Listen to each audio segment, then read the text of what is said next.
McGregor's made a big deal about the time that you guys have to put into publicising fights and give to the UFC. Right. When I've interacted with you, that hasn't seemed to be a problem. It's something you recognise as part of the job.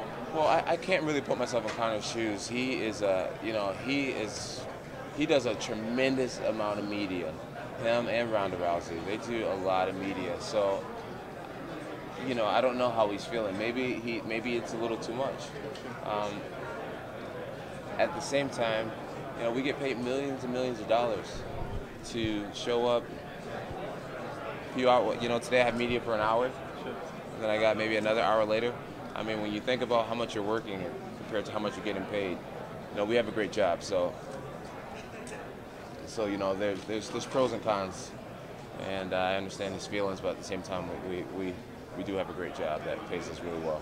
Yesterday about Conor McGregor retiring, you said he's not retiring. A day and a half later, he's not retiring. Oh yeah, yeah. Of course he's not retiring. No way, no way. I even thought about retiring for a split second. When I was going through all my drama and throughout my darkest days, and then I thought about it. It's like, man, what a waste of a story. What a waste of inspiration and motivation for others. Like, it's like God gave us these gifts, man. We got to use these things. And so, that was easy. I knew he wasn't retiring.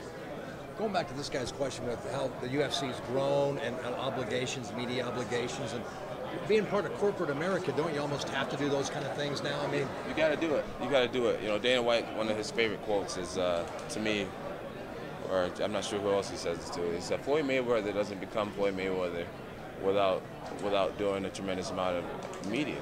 I mean, that's why the world knows who he is. If you go to one of his open workouts, he'll let, camera guys stacked on top of each other watching Floyd Mayweather box for an open workout. You got to embrace the media. You got to learn how to use the media in the way, to get the message that you're trying to get out, And at this point in my career, I'm really embracing that. I'm really realizing the importance of media. Those type of long media tours where you're going on, day after day, these mom and pop shows from morning till sunset. Do you feel like people, how grueling are those to actually go through? They're grueling. They're really grueling, and it can be distracting at times. You're talking about your fight, your opponent's listening to your interviews, getting a better understanding for your psychology. A lot of things you want to try to keep yourself mysterious because of that. And the more interviews you do, you're giving out your psychology. You're getting asked a lot of the same questions.